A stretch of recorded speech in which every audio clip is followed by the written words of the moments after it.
Nagpakulay nga ako ng buhok pero parang kulay na nangalawang na. Opo, masyado ko lang sila pinangunahan. Ewan ko ba, hindi ako nakukontento sa hair color ko kaya biglang napa-short hair na yung buhok ko. Kaya naman, from this to this. At eto nga, magpapamper na naman ako. Sabi ko na ba sa inyo, marami talaga akong time maglaro ng ganda-gandahan. Nagsawa na din talaga ako sa kulay ko, kaya gusto ko bago naman. Kaya pati si Bunso at si Mama ko magpapakulay na. Ilang araw na din kasi sinasabi ng nanay ko na lumalabas na yung mga puti niyang buhok, no? At dahil mabait tayong anak, i-spoil natin siya. Naalala ko tuloy nung walang-wala pa kami, siya lang nagkukulay sa sarili niya. Kaya talagang deserve niya to, flex ko lang yung mini billboard natin dyan. Malay niyo, sa susunod, malaking billboard na. Kaso sa panaginip lang pala yun, no? Nabigla nga ako sa owner na si Miss Alpha kasi nagbigay pa siya ng regalo sa akin. Pakiramdam ko tuloy, birthday ko pa din. Nako, meron na naman akong gagamitin pang OOTD. Aba, si Bunso talaga tuwang-tuwa. Sabi ko sa kanya, maghiraman na lang kami. May mga nakita nga akong bata dito na kumakawa. At talaga nakakatuwa kasi kahit hindi sila nakakapagsalita, kilala nila ako. At dahil dyan, uumpisa na nila akong kukulayan. Sabi ko sa kanila, doblehin nila yung suot ko kasi lamigin ako. Hoy, hindi ka na nahiya.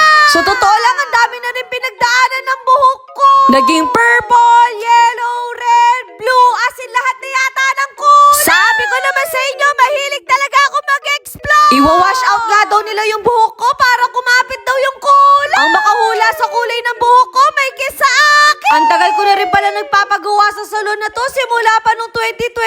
At hanggang ngayong 2026 na pagtsatsagaan pa nila ako, no? Eto nga yung unang ligo ko, buti hindi ako naligo sa bahay. Kasi sayang naman yung tubig. What if nagpauwi ako tapos ganito yung kulay ng buhok ko? Baka hindi muna magpa-vlog si From This to This. Kasi aminin nyo, parang kulay na nangalawang na. Every time na nga na pupunta ako dito, puro na lang kumakain. Siyempre, hindi naman ako makakapayag na kami lang yung busog. Dapat pati yung mga staff. Favorite ko pala yung spinach na flavor. Opo, lahat ng nakakataba, alam kong kainin.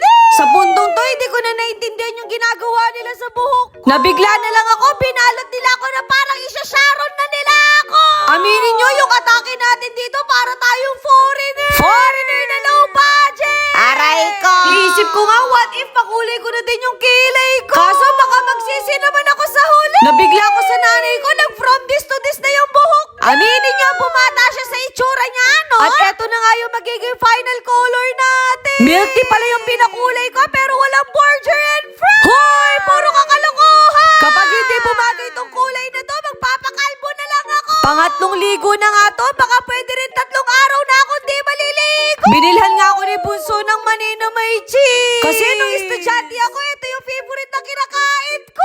Grabe, na-excite ako sa magiging resulta. Pinlansya na nga nila yung buhok ko, tapos napansin nila ang dami ko split Kaya wala akong choice kundi ipagupit talaga siya. Opo, literal na napaikli nila yung buhok ko. Naninibago nga ako kasi short hair na naman tayo. Pero kung ito yung ikakaganda na buhok ko, go na! Sa Hair Salon by Alpha pala ako nagpakulay. Siguro i-rate nyo na lang kung gaano to kaganda, no? Hindi pa nga kami umuwi kasi nakipag-birthday pa kami. Tinanong ko nga sila kung pwede ba mag-sharon at mag-eat and run. Kaso pinigilan ko na lang yung sarili ko kasi nakakahiya na ako, no? Buti alam mo. In fairness, nakatipid ako sa pagkain ngayon kasi wala akong ginasto. Kaya sa mga magpa-birthday dyan, baka naman yayain nyo na ako. Andito din pala sina Kuya Owie at si Ate Julie. At grabe, napaka-humble at ang bait nila. Wala akong masabi kundi face card ang pamilya nila.